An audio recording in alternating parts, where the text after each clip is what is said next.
Peace and blessings, family. Welcome back to another live session. Welcome to all of the new and returning listeners. A big shout out to those preferring to watch on TV. I know that my mother is one of those TV watchers. So let's get into this. You all, there is certainly enough going on to make it clear that major shifts are happening in the world. These Gentiles are doing the most right now. And they're using decoys to try to create multiple layers of deception. They want you to focus on the one big thing to deflect from other things happening behind the scenes. It's like a large plane coming in for the landing, but behind it is an attack helicopter, and you can't see it. So the world is so busy focusing on the war with Iran that very little attention is given to the other wicked deeds happening. But it will make it plain as to who they are. You don't see the attack helicopters that will prove to be even more wicked in times to come. And this is why we see all of these distractions. But we have to pay attention to it all. And we need to trust that all things are working together for good concerning us. Know this, the Most High did not preserve the remnant, only to have that remnant destroyed by the hand of the enemy. No, these events are lining up to fulfill the prophetic word given by the King concerning his ultimate plan for this world and his people. So I want to look at a few things before we get into the lesson. I don't know if you all saw this video, but 2 days ago, Congressman Tim Burchett basically came out and admitted what folks have been talking about for a while. I think they're about to make their big reveal. Watch this. What did you see now? I guess it would be about 2 weeks ago. That was very alarming, the way you said that, at least. Yeah, well, because of the circumstances and where it was, I can't get into too much specifics, but it was elaborating on some stuff that we'd asked for, and it was important to get this person in a secure setting to where we could ask him these questions. And there was somebody in the meeting with us, one of my colleagues, I guess you'd say, was basically there just to kind of upset the apple cart and to throw, a monkey wrench into the deal. And every time a question was asked by this particular party, it was really the answers were out there, and they gave them, and they gave specifics, they gave addresses, they gave times and dates and people that were in the meeting. And this went all the way up to the executive branch of previous presidents, not this current president. So why are they still keeping this a secret? That's the question. What I want to make sure I'm understanding is a member of our government has told you and others, I guess, that there is a form of alien life and machinery which maybe brought this living creature here that interacted in some form with people? Yeah, they have, and they've. It's pretty wild. I know, but I'm just telling you, I'm not going to lie to you. I'd take a lie to tell you. You want to put me on a polygraph, I'll take it. But this is what the guy told me. I mean, I've had a very high-ranking naval official describe. I've talked about this before. Underwater craft, something big as a football field, moving at over 200 miles an hour. And there's no fish in the ocean that would do that. We don't even have a sub that'll probably do 40 miles an hour under the. And the last thing he said before he left my office was, it was kind of weird because he didn't go out he went out the side door, which nobody ever uses. And he looked at me, he pulled me up close, and he said, "Tim, they're real." Tim, they're real. You all know what comes next, right?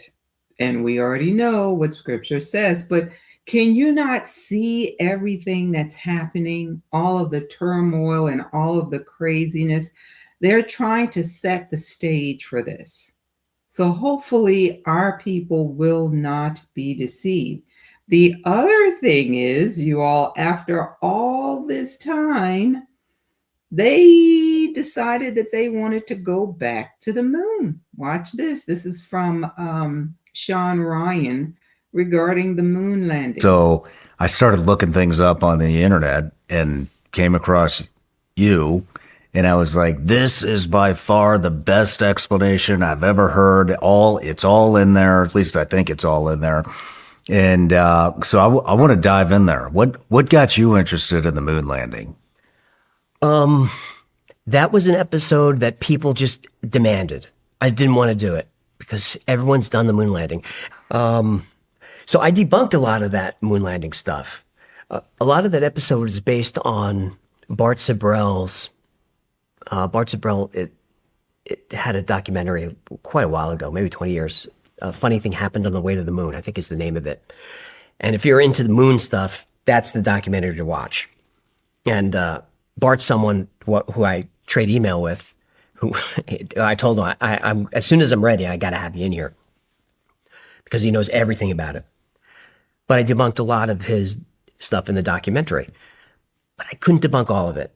There were some weird things about, when you see the astronauts and it looks like there's wires, reflections off the wires. It's hard to explain that. I tried to. I said, the way that piece of equipment is, it could be this, but I agree it looks weird. And he wasn't the only one pushing back against the moon landing. A lot of people were.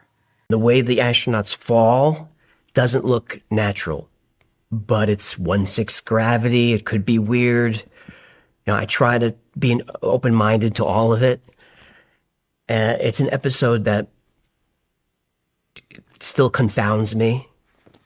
I go back and forth depending on who I talk to about whether it really happened. And I think the percentage of Americans who don't believe that we went to the moon is just rising every year. I hope I have nothing to do with that. I'm sure you have something to do with that. But they lost the tapes, all the original tapes of the moon landing. What you watch when Neil Armstrong climbs off the LEM, One Small Step for Man, that's not a direct feed from anything. That was projected on a wall in NASA, and the networks aimed their camera at the wall to get like this projection. And the networks were like, hey, can we just get the direct feed? Because that would be a lot better. And they're like, no, we're going to do it this way. And then they lost all those tapes. They lost the telemetry. And when asked, why don't we go back? NASA said, well, we can't replicate that technology. It's too difficult. They lost the technology, so they couldn't go back. But when did they find it? Yeah, isn't there like some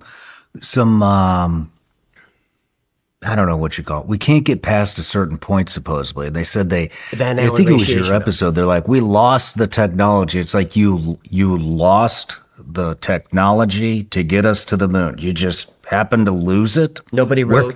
Where did it go? They just lost it. You might be talking about the Van Allen radiation belt. That's it. Right, which is high velocity particles. And it's this energetic field that surrounds the Earth and is very dangerous. And if you're aware of something called the South Atlantic anomaly, it's this part of our geomagnetic field that is it's burning a hole through it. If you look at it on like an electromagnetic map, it's just a big hole.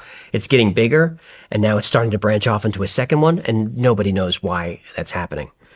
And geomagnetism and the pole shifts and all that, I can go down that rabbit hole too, because all that stuff terrifies me. Do it. Solar radiation and the grid going down, all that stuff terrifies me. So the Van Allen radiation belts, that you have NASA astronauts saying, oh, we think we found a way now that we can get out of, high Earth orbit, that we can finally get past the Van Allen radiation belts. It's like, we already did that, man, didn't we? Didn't we do that 17 times or whatever? And that was a great question. I mean, if you went the first time, why would you need to find a way to get through the Van Allen belts? Just think about that. So the question is, why now?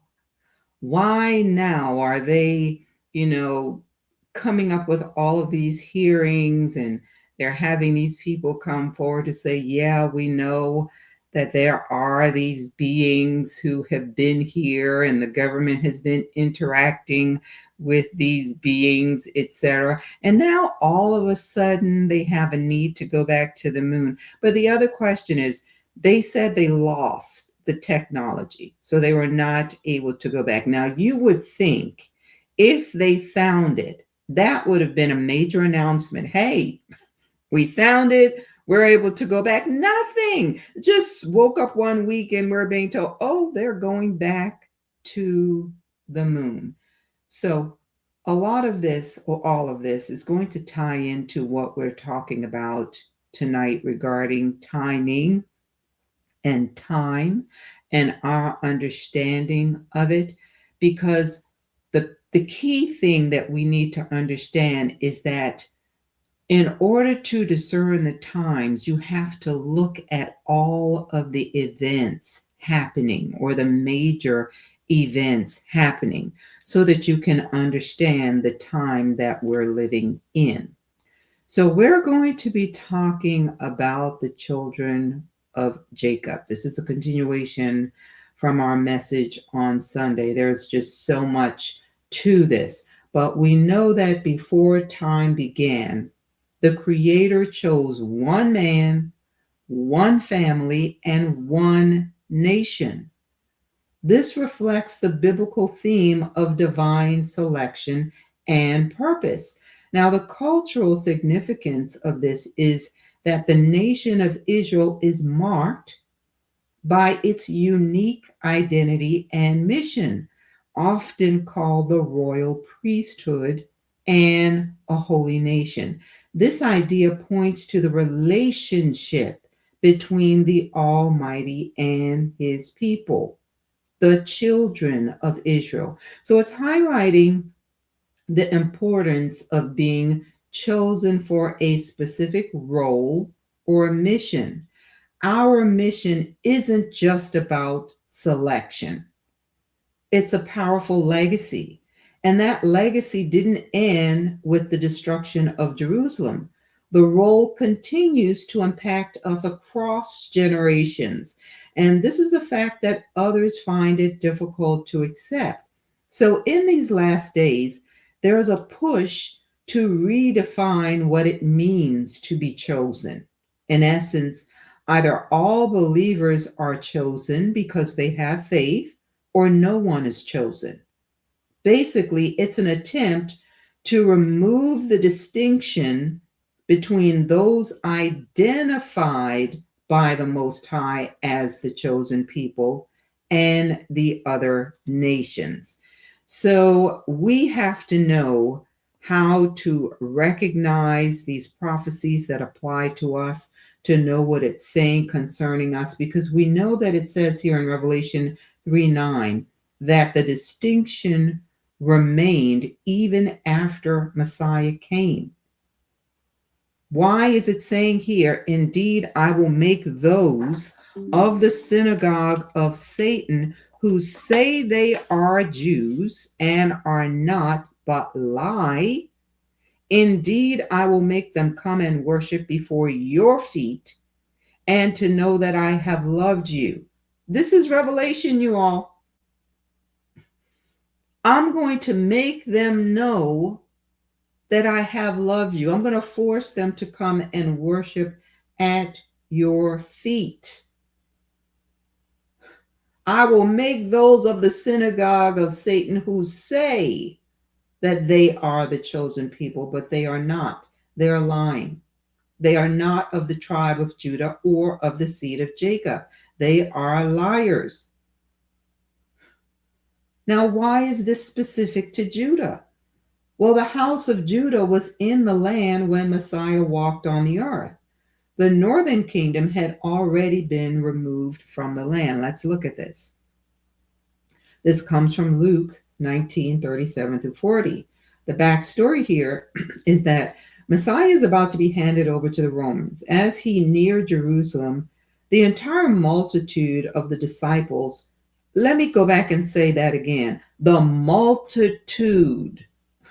There's a multitude of believers. So they're rejoicing and praising the Most High with a loud voice for all the mighty works they had seen him do. And they began to say, "Blessed is the King who comes in the name of the Most High." This tells us that many believed in him and received him. But as Christians tell it, all the chosen people rejected him. No, a lot of them did receive him, but as a whole, as a nation, they did not. And we either rise or fall as a nation. Well, the Pharisees were upset because of this, and they told him that he needed to rebuke his disciples. And he said, "If these should keep silent, the stones would immediately cry out." So the people recognized him as king, and the Pharisees had a problem with that. Well, we know why they had a problem with that, because the majority of them were Edomites. They were the seed of Esau. Now, listen to what it says next. As he drew near, he saw the city and he wept over it. He wept because the nation did not recognize him, and he also knew what was going to happen after his death, burial, and resurrection. And he says, "If you had known, even you, especially in this day, the things that make for your peace, but now they are hidden from your eyes. Make note of these words in this day or at that time," as we go on. It goes on to say, "For the days will come upon you, the days will come upon you, when your enemies will build an embankment around you, surround you, and close you in on every side, and level you and your children within you to the ground. And they will not leave in you one stone upon the other, because you did not know the time of your visitation." He's speaking about the city of Jerusalem. And we have to make sure when we're reading the prophecies that we understand that there are times when the prophecies are talking about the city, and at times it's talking about the people, or it may be referring to both. So this is specific to Jerusalem. In Luke 21, he tells us what would happen to the people. Let's look at that. In Luke 21:20 through 24, he says this to the disciples when they asked what the signs would be when the destruction of the city would take place. So he said this: "When you see Jerusalem surrounded by armies, then know that its desolation is near." What army? The Roman army. He said, "When you see these things, let those who are in Judea flee to the mountains. Let those who are in the midst of the city leave, and let not those who are in the country enter her." Don't come into the city. He said, "These are the days of vengeance, so that all things may be fulfilled." Let's not miss that. He's referring to prophecies that were given previously. He warned that great distress would be in the land and wrath upon this people. This people. He's talking about the house of Judah. So the prophetic word has moved beyond the city to the people. Well, what was going to happen to them? They would fall by the sword. Who was attacking them? Romans. They would be led away captive into all nations. They would go into slavery. But the key is that they would be led away captive into all nations, and Jerusalem would be trampled down by Gentiles until the times of the Gentiles are fulfilled. Again, don't miss the fact that the times of the Gentiles had to be fulfilled before a shift takes place. Let's also pay attention to the fact that this was to be a worldwide event. The people were taken into slavery and trafficked into all nations after the destruction of the city.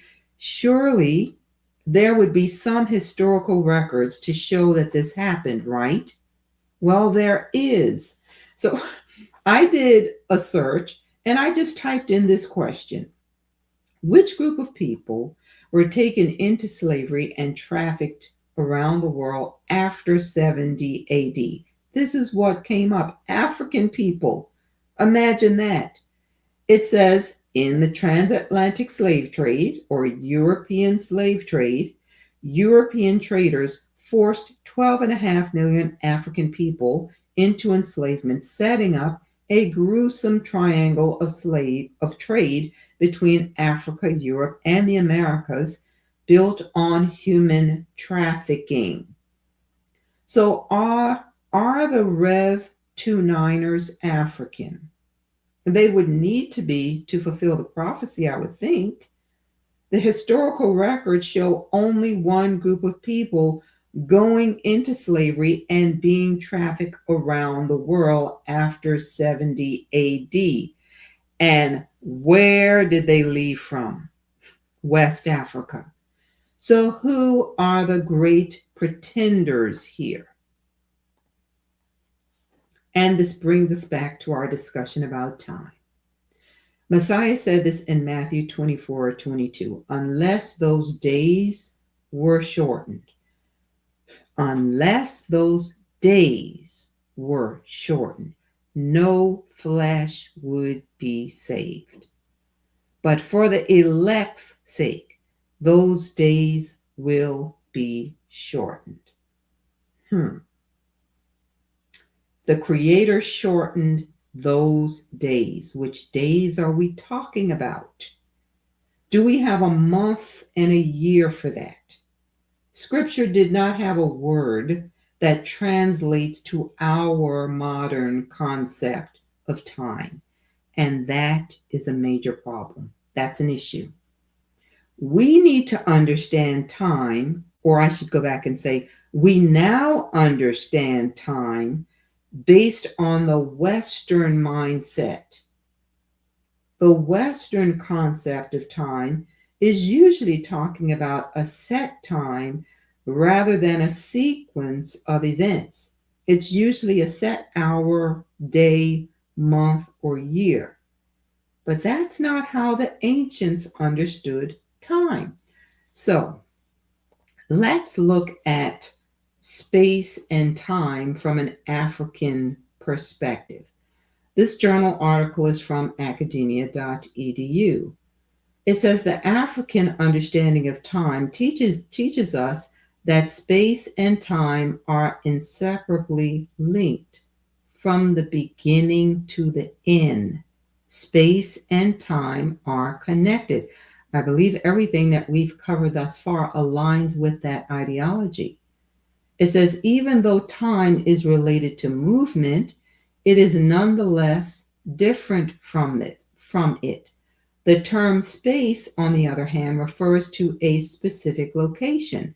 It is now clear that the ancient Egyptians understood and were familiar with the concept of space and time, which played an essential role in everything they did to master the universe. It says some scholars have suggested that African time is cyclical because in Africa, people tend to do everything according to a cycle of seasons, natural behavior, and events that take place according to a known division of time, such as the morning, midday, and evening, which everyone knew. African time is measured by nature or the biological clock. So they have a holistic and multidimensional concept of space-time, agricultural activities, and other important events that it's done according to a specific season of the year. So a year is not just made up of a specific number of days. Instead, it's referred to as the repetition of the seasonal or lunar cycles or agricultural cycles. So the author says most of the time we remember what took place in one specific year, such as 1995, due to what the weather was like, the color of something we touched, the smell of the food, or something significant that happened. So the exact year may mean absolutely nothing. It's just a number. It is the natural events of that day that make sense, which is a truly holistic way of managing space and time. I'll drop down. It says when you look at the African concept of space and time, the author notes that there might be an issue with the concept of understanding it in the Western model of physics. First, there is a problem with the linear conception of time and the three-dimensional conception of time, as in present, past, and future. This Western approach might be a stumbling block in the quest of the theory of everything. So, according to Professor Okembe, the Enlightenment gives us a linear view of time and a three-dimensional view of space. Time is analogous to a number line in the linear concept of time, in which one begins at a point of origin or birth or zero time and moves towards an end time. Only through memory is it possible to travel back in time. And this part is key. It goes on to say that the linear and cardinal Western view of the past, present, and future poses a problem. This exclusive linear, straight, and sequential manner tells us that the past is wholly disconnected or utterly different from the present. However, the African perspective states that the past is an invasive past, which is ever impining or imposing on the present. The past is not disjointed from the present, and the future is the sum of the past and the present. Just think about what I just said. And consider how a lot of the prophecies are speaking to us and our ancestors. When it says you're going to be scattered around the world, but you will be regathered and brought back to the land of your fathers. Who is he talking to? Us and our ancestors. So it says the so-called future comprises the present intertwined with the past. For instance, the DNA in living beings and the atoms and electrons that make up the universe contain past experiences, which creates a blueprint of our present, or what we are today. Pause and think on that. Our ancestors sinned, but look at how it's still impacting us today. It says what we do and who we are cannot be separated from our past. We are the children of Israel. So from this perspective, the present, past, and future are interlinked. Now it goes on. It says Africans believe that under certain conditions, the past enters the present.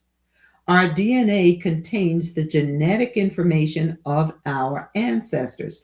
So in essence, the past lives in our body and in our future. The future is the sum of the past and present. In that way, the present, past, and future become one. Now let's go back to what was said in previous sessions. The Most High is on the outside of time. So when he sees us, he's looking at us from that perspective. He sees our past, present, and future because he sees the end from the beginning. It goes on to say that the African or the Bantu speak of Hantu, I believe that's how you pronounce that, Hantu, which is the concept of space-time. They use this expression to mean that space and time come together. They merge to form one mass, or time and space fuse into a single continuum. The Bantu concept of space-time as one entity has been around for a millennium, even before its discovery in the Western world. The concept that recognizes the union of space and time was only proposed in 1908 in the Western world by the mathematician Hermann Minkowski, following Albert Einstein's special theory of relativity, which was developed in 1905. I'm sorry, did I get, yes, 1905. So, you know how these folks are, right? They want the world to believe that they discovered everything, even if it has been around for thousands of years. The Bantu already had this concept of space-time. But I need you to see why this information is relevant to what we are studying. We're going to go back to the verse about the days being shortened and look at the preceding verses. And we'll see that it's talking about the times between the judgment that came upon our people and their regathering. We're looking at Matthew 24:15 through 22. In verse 15, Messiah reminded them about the abomination of desolation standing in the holy place, spoken of by Daniel the prophet. Then he said, whoever reads, let him understand. He goes on to tell them what they should do when the event occurs.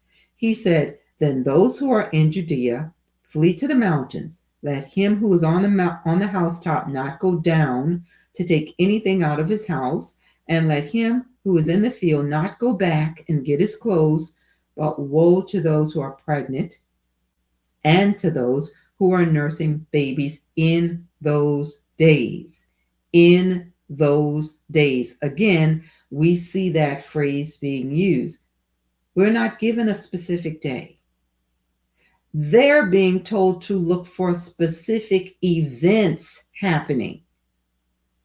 He said, pray that your flight may not be in winter or on the Sabbath, for then there will be great tribulation, such as has not been since the beginning of the world until this time. Let's just stop there. This time of tribulation would be so bad that nothing so severe has happened before. Listen to what he said. There will be great tribulation such as has not been since the beginning of the world until this time, no, nor ever shall be. Then it says, unless those days were shortened, no flesh would be saved, but for the elect's sake, those days will be shortened. Why did Christians make this about them? Who is he talking to here? He's talking to the seed of Jacob. They are the elect. Time was shortened for their sake. Let's go on and we'll see that the prophets talked about this particular event as well. This time of great trouble is the same time that Jeremiah prophesied about. It's the time of Jacob's trouble. Something horrible happened to Israelites. So we're looking at Jeremiah 31-7. Jeremiah was given a word, a prophetic word, and he's told to write it in a book. The Most High told him that days would be coming when he would bring again the captivity of his people, Israel and Judah. And this is key. When this prophecy was given, the nation was divided into separate kingdoms.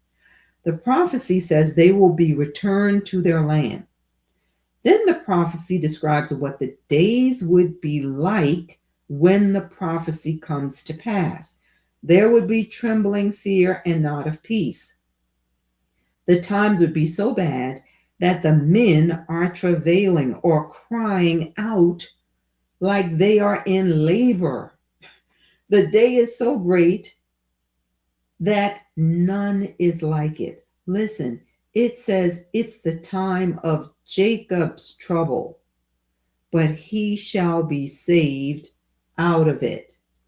All Israel shall be saved. It says this is Jacob's trouble. Well, we know that Jacob wasn't alive to experience this. So this is about the children that came from him, both houses. Let's go on and we'll see that. We're going to look at verses 8 through 11. The Most High says, "It will come to pass in that day," and this is where I need to say again that when it says in that day, it's not talking about a specific day like April 8th, 2026. No, it's talking about a specific period marked by specific conditions or activities. And that's not to say that specific times as it relates to a day or year are never used in Scripture, but to recognize the signs that we are told to look for means that we can't just focus on that alone.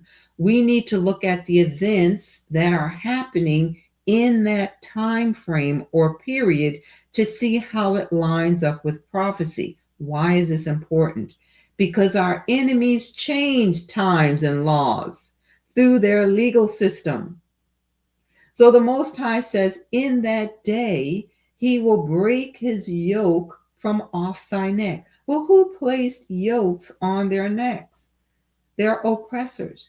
Why did they place the yokes on their necks? They wanted to make them their slaves. Listen to what it says.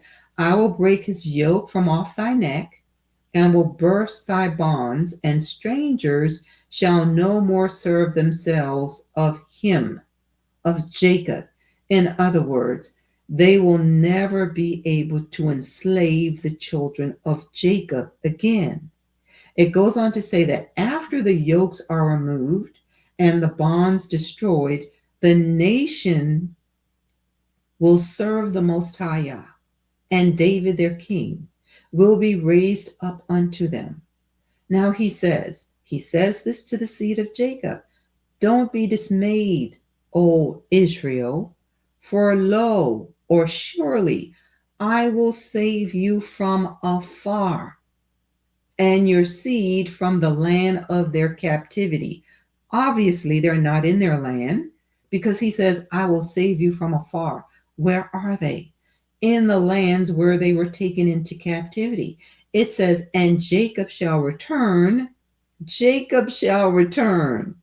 and shall seek rest. Why is it still saying Jacob? Because we were in him. But who's in their land? The Gentiles. He said Jacob is going to return and shall be in rest and be quiet, and none shall make him afraid. Now, let's not miss this part. He says, for I am with you to save you, though I make a full end of all nations where I scattered you. Can we just pause right there? Wherever the children were taken into captivity and forced to serve as slaves, and they were mistreated, abused, and used, those nations are going to be destroyed. I'm going to go dig deeper into that at a later time. But he said, I will not make a full end of you, Jacob, but I will correct you in measure and will not leave you altogether unpunished. Well, why were we punished? We disobeyed and began serving the gods of the other nations. But we also need to understand that what we went through was our judgment. He judged us. We were punished. He goes on in verses 12 through 17 to say that thy bruise is incurable and thy wound is grievous. It's grievous, y'all. He's talking about this time of Jacob's trouble.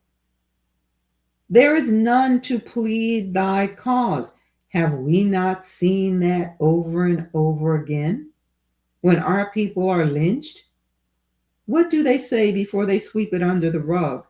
They did it to themselves. While your hand was tied behind your back, needless to say. many politicians actually speak out about it? When they talk about the ICE fatalities, they talk about these two, Renee Good and Alex Preddy in Minneapolis, for the most part. That's who they're talking about. As of now, millions have been donated to Alex Preddy and Renee Good after what happened to them. But how often do you hear about this man? Most people don't even know who Keith Porter is. Keith Porter? No, when it's an atrocity that concerns us, there is always a reason to trivialize it. When did they actually force the administration to change their practices? It wasn't because of him. It was because of the two individuals that I just showed, Renee and Alex.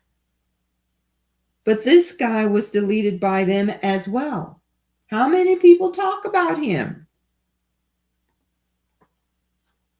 They also overlook the purpose for our calling as a people and everything that concerns us because they don't want it to be us. So these things that are happening to us as a people are pointing to who we are. Let's continue reading. It says, there is none to plead thy cause, that thou mayest be bound up. Thou hast no healing medicines. And this right here is at the root of many of our issues. As a people, we are broken and we need to be healed. The Most High said, your lovers have forgotten you. They don't look for you. He's talking about the gods of the other nations that we turn to. He tells us that he caused us to be wounded and chastened because of our iniquity. Our sins increase. So he says, why are you crying because of thine affliction? Do you all remember getting a whipping as a child and your parents would say, shut up? I mean, you're whipping me and it hurts and you're saying, shut up? It reminded me of this. He says, thy sorrow is incurable because of the multitude of your iniquities. Seriously, don't this sound like the parent going in on your behind and calling out the things that you did, just naming it one by one? He said he did these things, but listen to what he says in verse 16. Therefore, all they that devour you shall be devoured. When the whipping is over, those nations that took delight in the oppression and mistreatment will have their day. They will be destroyed. He says, all of your adversaries, every one of them will go into captivity. But this is not what our oppressors believe. No, the rapture is going to happen before they can reap what they have sown. They want Israel's glory, but none of the pain and suffering. Persecution for them is not being able to say Merry Christmas at work or having the Rev 29ers block them from entering a synagogue on Palm Sunday. That's Christian persecution. Go sit down somewhere. He says, you all. Oh my gosh, these people. He says that they spoil you, or they that spoil you will be spoiled. And all that preyed upon you, I will give for a prey. What is this saying? All of the things that they stole from us has to be returned. Even the identity they tried to steal. In verse 17, he says, he will restore health to us and heal us of our wounds. You all, this is not just talking about physical wounds. It's talking about mentally and emotionally. He is going to heal us, family. He said, because they called you an outcast, saying, this is Zion, whom no man seeketh after. But what do we know? Retribution is coming. they have to reap what they have sown, and he's not done. In verses 18 through 21, he says, I will bring again the captivity of Jacob's tents. He keeps saying, Jacob, Jacob, Jacob. Well, Jacob wasn't there at this time. So who is he talking about? Those who were in Jacob. I will bring again the captivity of Jacob's tents and have mercy on his dwelling places, and the city shall be built upon her own heap, and the palace shall remain after the manner thereof.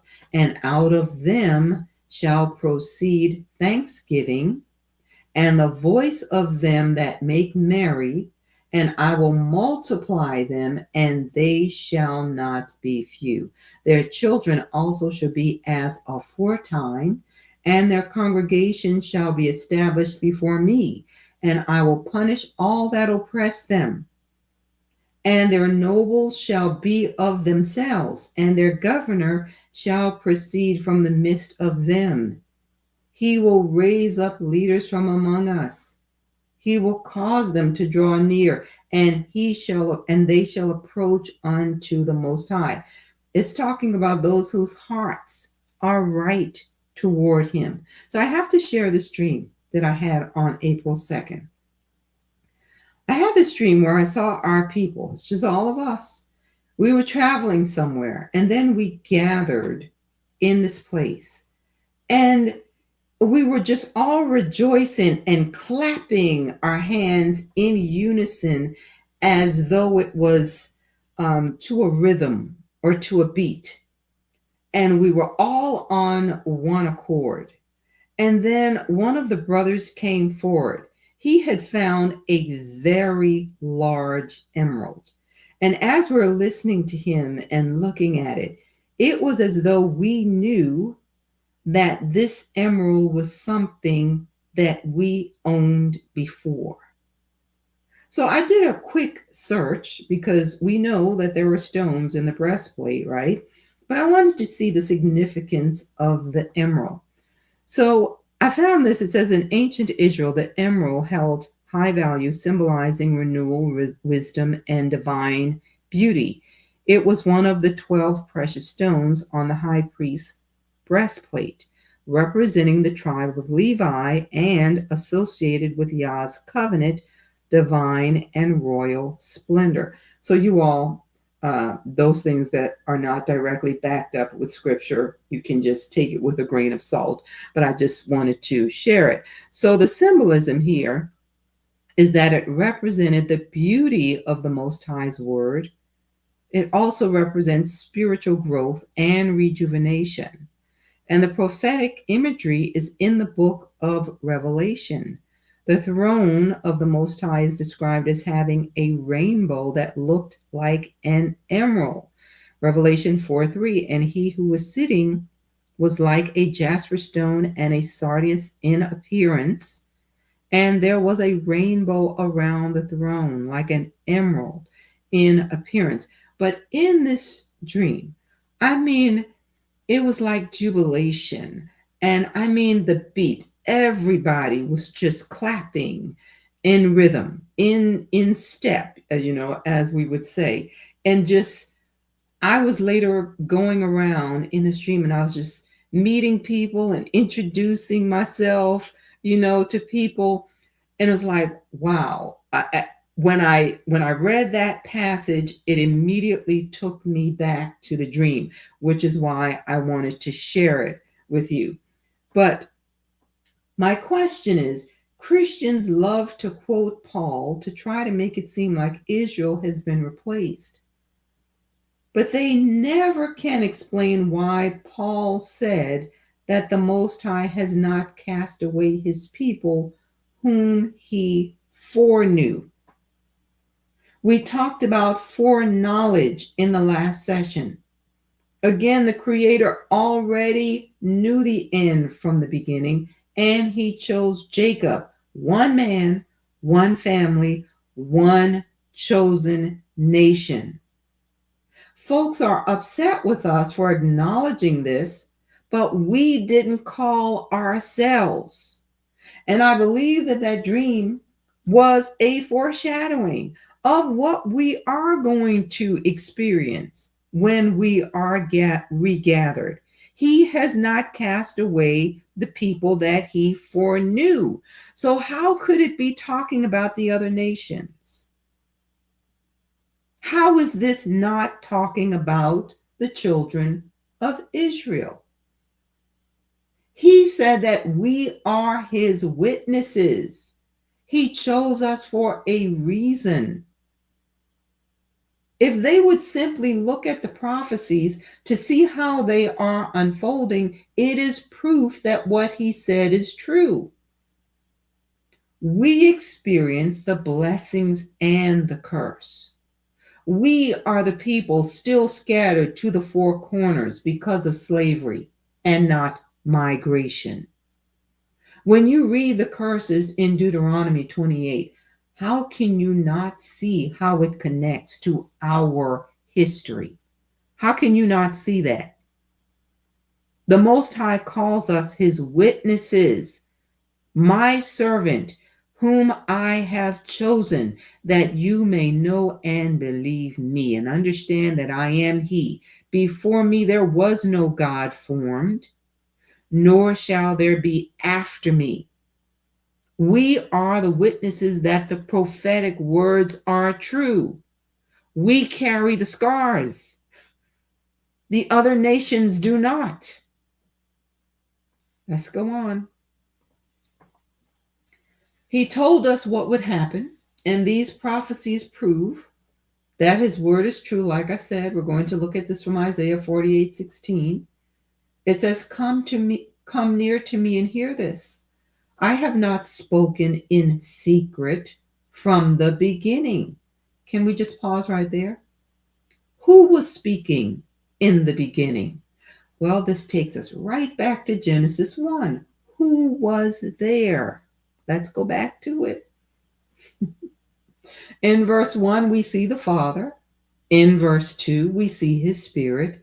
In verse 3, we see his Word. The Father manifests himself through his Spirit and his Word. These words show us that the Most High is infinite, eternal, and sovereign. In the beginning, Yah created the heaven and the earth. The earth was without form and void, and darkness was upon the face of the deep, and the Spirit of Yah moved upon the face of the waters. And Yah said, let there be light, and there was light. We don't have separate gods.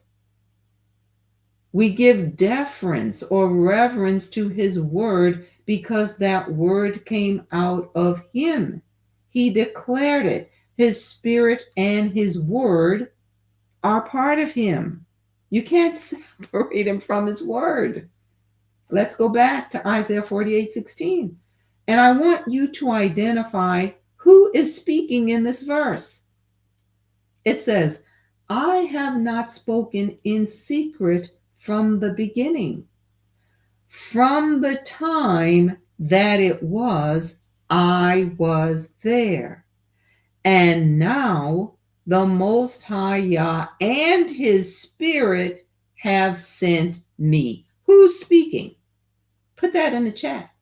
Who's talking? It says the Most High and his Spirit sent me. So then who's speaking here? And I spend a lot of time on verses like this because many are still struggling with the concept of there being three gods. Some are saying there's two. How can that be if the Most High told us that he is one? He is one. Well, I posted this poll a month ago and I asked this question. Who did Abraham see, speak to, and prepare a meal for in Genesis 18, where it said that the Most High appeared to Abraham and he said he came because of the cry of Sodom and Gomorrah. The cry was great and their sin was grievous. Then he said, I will go down and see whether they have done altogether according to the cry of it, which is to come unto me. So my question was, it says the cry has come unto me. So who did Abraham see? As you can see, 65% of those taking the poll said Abraham saw a visual representation of the Most High. 28% said Abraham saw an angel, and 7% said they didn't know. So if it was an angel, did the cries of the people go up to an angel? Because in verse 1, it says, the Most High appeared to Abraham. Come on, family. And the Most High appeared unto him in the plains of Mamre. It didn't even use the word angel here. Come on, family. We have to get this. Understanding this is key, especially if you're going to understand time and light. I know I've uploaded a few videos on this topic. I think Teo Ministry posted a whole lot more than I have, and they really go in on the scriptures. They pull out a lot more scriptures. So if you have not seen what they've posted on this, I really encourage you to go back and look at their playlist on this, because they covered some scriptures that I didn't get into. But I really need you to meditate on this passage. He said, I came down. And we know that the Most High said that he's a spirit. Abraham set bread and meat before the men who appeared to him. Was it a spirit chomping down on the steaks? I'm just asking. Yeshua said, when you see me, you see the Father. For those who disagree, don't send me an email. Don't even post a 2-page essay in the comment sections. Just do you. Let's go on. Let's go on. Okay. So we see here in Isaiah 51, 22 through 23, the Most High said that he pleads the cause of his people, and he will take the cup of trembling out of our hands. We had to drink the dregs of his fury. But he says, we will no longer drink it. He's going to put that cup into the hands of those who afflicted us. Those who said to us, lay down so that we can walk all over you. Isn't that what happened? Isn't that what happened? It says, who have said to you, lie down that we may walk over you, and you laid your body like the ground and as the street for those who walk over. Is that not what happened to us? But now they don't want to even say that it was wrong. It was legal to walk all over us. So they didn't do anything wrong. I mean, how can you hold them accountable for it when it was legal? Yes, we're going to get into that too. Not in this session, though. Joel 3, 1 through 3 is telling a different story. The nations will give an account for their actions. It says, for behold, in those days and at that time, again we see those days, that time. Which day and what time is he talking about? That's the question. It goes on to say, he will bring back the captives of Judah and Jerusalem, and also gather all nations and bring them down to the valley of Jehoshaphat. And he's going to enter into judgment with them there. Why? He tells you, on account of my people, my heritage Israel, whom they have scattered among the nations. They have also divided up my land. They have cast lots for my people, have given a boy as payment for a harlot, and sold a girl for wine that they may drink. Has this prophecy been fulfilled? No. So why are Christians thinking that they are about to be raptured because of what's happening over there in what they call the Middle East. I'm thinking it's because they didn't read the whole chapter, particularly verse 14. Because when you read 14 through 16, you see that this is the day of the Lord that Christians refer to as the rapture. But it says, multitudes, multitudes in the valley of decision. For the day of the Lord is near. Where? In the valley of decision. And there are signs to watch out for. The sun and moon will grow dark, and the stars will diminish their brightness. The Most High will roar from Zion and utter his voice from Jerusalem. The heavens and earth will shake, but the Most High will be a shelter for his people. And this is why I said at the beginning, don't fret. He didn't bring us this far for us to be destroyed. He will be a shelter for his people and the strength of the children of Israel. Now, in case you don't know what they teach about the rapture, the Christians are supposed to be raptured out of here so that they can escape tribulation. But the children of Israel are supposed to remain on earth and go through tribulation. According to them, after they go through this tribulation, that's when they will repent and be saved. Well, what do you call what we've been through for hundreds of years? And let's not forget that according to the United States, it was all legal. So they get a pass. But all of these things are letting us know that their end is near. Their end is near. Where we are concerned, we can't just focus on a day in a year because they did their best to confuse the times. So we have to see how events are unfolding based on the prophecies. This is how we discern the times. A key sign would be the awakening that's happening right now.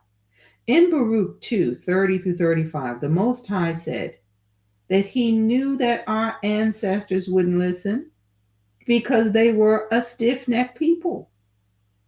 But in the land of their captivities, they shall remember themselves. Family, is this not a great example of what we've been talking about? This is for us and our ancestors. We are their descendants who are still living in the places where they were scattered. We are now turning to the Most High and remembering that we are the children of Israel. But look at what else he said. This is happening because he gave us a heart and ears to hear. This is why we're waking up. We heard the clarion call to wake up. Verse 32 says, we will praise him where? In the land of their captivity, and think upon his name, and return from their stiff neck and from their wicked deeds. For they shall remember the way of the fathers. Do you see now how it's talking about us? We're remembering the way of the fathers, which sinned before him. Are you seeing this? Then he said, I will bring them again into the land which I promised with an oath. He swore by himself unto their fathers, Abraham, Isaac, and Jacob.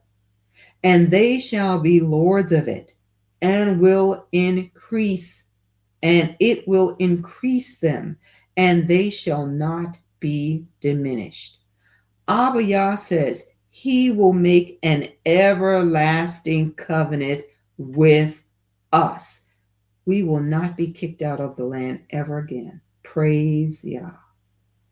Praise Yah. Oh my goodness.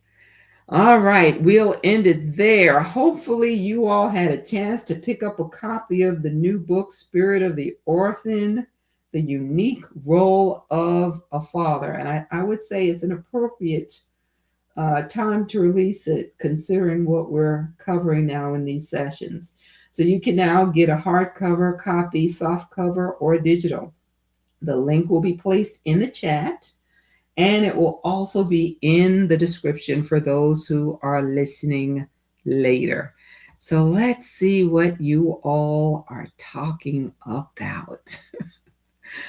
Oh my goodness. I'm going to try to go as close to the top as possible. Let's see. Again, welcome to all of us joining us for the first time. Welcome to all of you. Please remember to hit the like if you haven't done so. Okay. Let's see. Okay. Find a few to highlight here. And we'll talk about things. Okay. Saw Will 76 said, or SA Will 76 says they never went to the moon.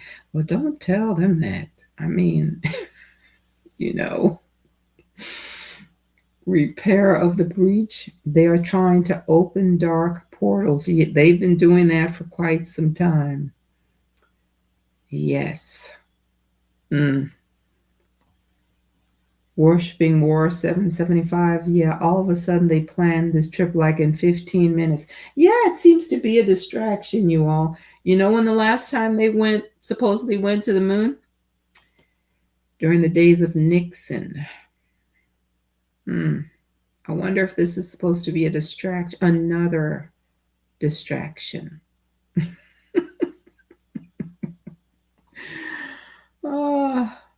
Layal says these liars are of their father Hashatan. He invented the lie. No kidding. No kidding. But let's not also forget that they're going to have their grand reveal, They're going to have these beings that, hey, we created y'all. Maybe them. Maybe them.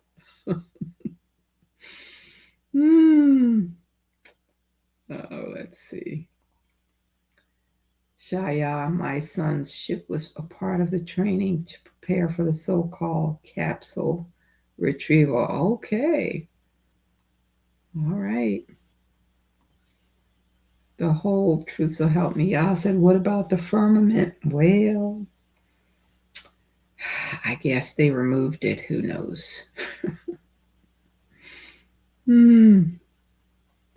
Lorraine, I said, my cousin sent me a video of the fake walking on the moon. In the video, the light in the backdrop fell, and you can see where it was all staged, and somebody got to cussing, and somebody had a clipboard. Well, I mean, if they say it, it's true, but we know that they're lying as usual. But anyway.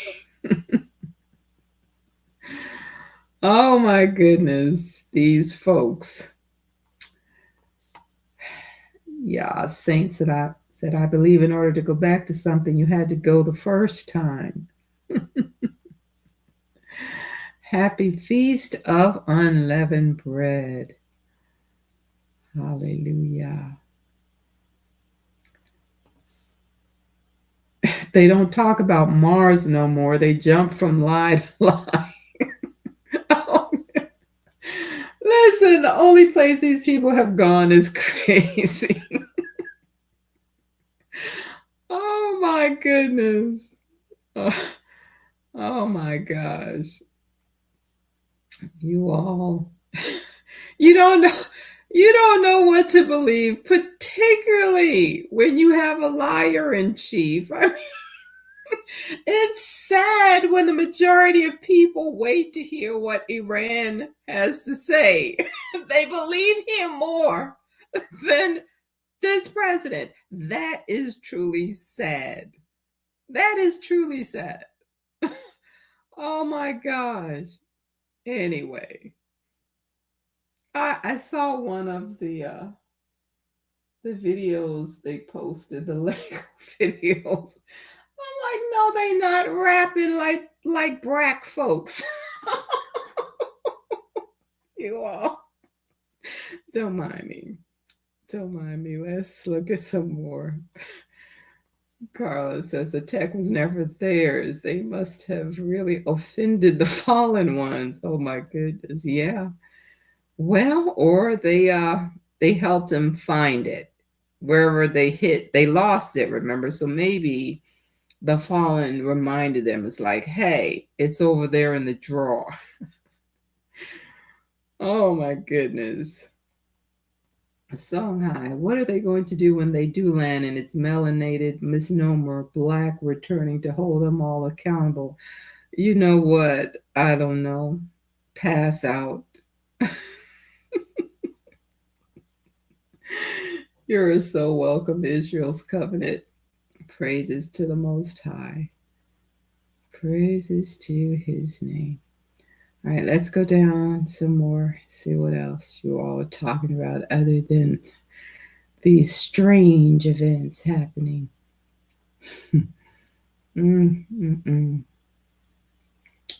Okay, let's see. Queen Mommy, they keep trying to connect us being Africans. They know that we are Shemites, not Hamites. Yeah, of course they know who we are. That's why they're watching us. Because we also serve as a time clock. They look to see what's happening with us. Anyway.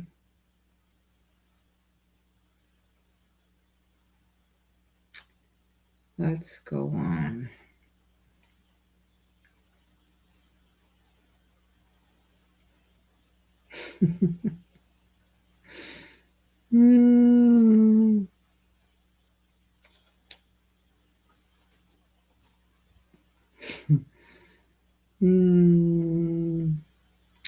For those of you saying, well, we are not to follow the ways of the Africans, no, we're not to follow the African ways. But let's make sure that we differentiate the children of Israel from the children of Ham versus the children of Esau, etc. It's a huge continent. And yes, our people are still there. If you look at scripture where he talks about the places where they're gathered from, is certainly not in those places where we're led to believe they're coming from. So anyway, yeah, you're going to have an argument either way because folks are saying, no, we're here. Are all of us here really? But anyway, let's see. Stockholm syndrome. Let's go.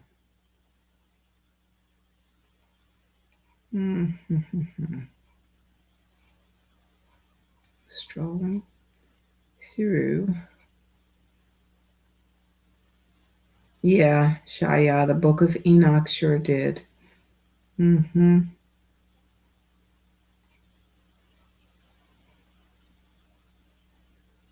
Yeah, they always make it about themselves, knowing that they weren't there. It has to be them. If it's something that was great, it has to be them.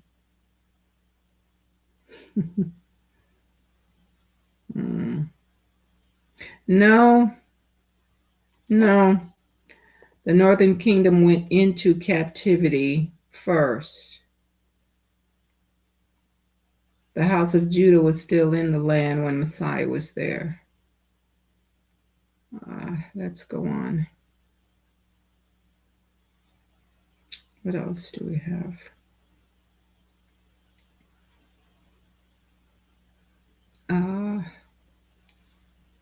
Councils, girl, they want to so bad to enslave us again. They wanted us to pick their crops on their farms.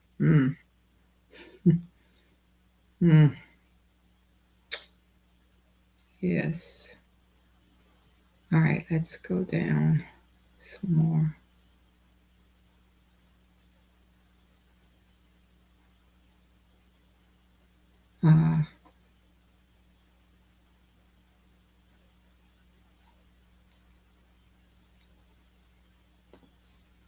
Layal, yeah, because some are saying we from here, but I'm in the land of my captivity, just like the Most High it was said I'd be.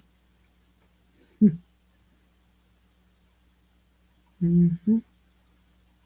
Let's keep going. Whatever happened to Three Eye Atlas? Isn't it supposed to be still out there somewhere? I don't think that one went away. But there were some strange things going on with that one as well. Exactly. The 12 tribes are scattered all throughout. How can they not be if he said you're going to be scattered to the four corners and I'm going to bring you back from there, from the places where you were scattered? That's absolutely right.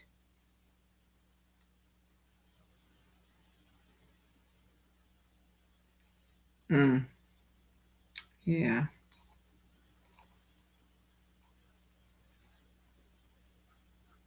Mm. 10. Jen, the best part for me was the yolks being removed. This touched my deepest part of my heart. Thank you for your bringing these truths out. Praise to the Most High. We know that we got next. The Most High has already said it. All of those prophecies, regathering, bringing you back from the land of your captivity. We know that it has to happen because he already said it. He already declared it.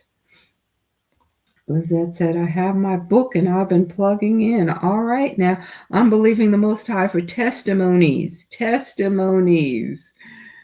That's what we're praying and believing him for. Mm.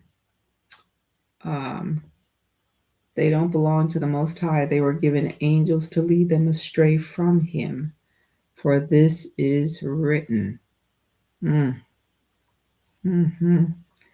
Jay, I love how it is all being revealed bit by bit. The history is backfiring on the heathen, and our story is shining very bright. I know that's right.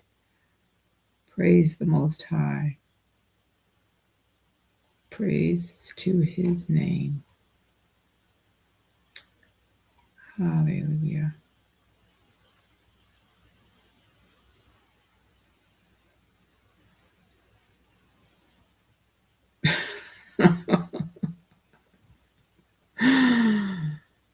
Oh, goodness. Welcome to you, Silas. Glad to have you with us. Oh, so the Negro Unchained says through Atlas just passed through Saturn's rings a day or so ago. So apparently they're still keeping their eye on that one. Yeah. All right, family. Again, be sure to pick up your copy of Spirit of the Orphan. As I said, I am believing for testimonies to come forth from that.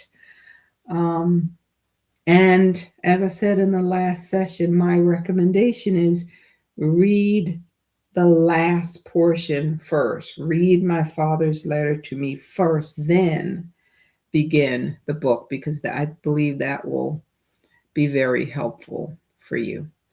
So thank you to all of you who have picked up a copy. I've been getting some emails from folks, and I'm working on something that we can do after this. After I did the last book, we did a session, a live session, a Zoom session, actually. So I'm still looking at what we can do for this one. We'll see. But anyway, hopefully this has been a blessing to you, the information that we covered and went over. We will continue the discussion Be blessed, family, and enjoy the rest of your week.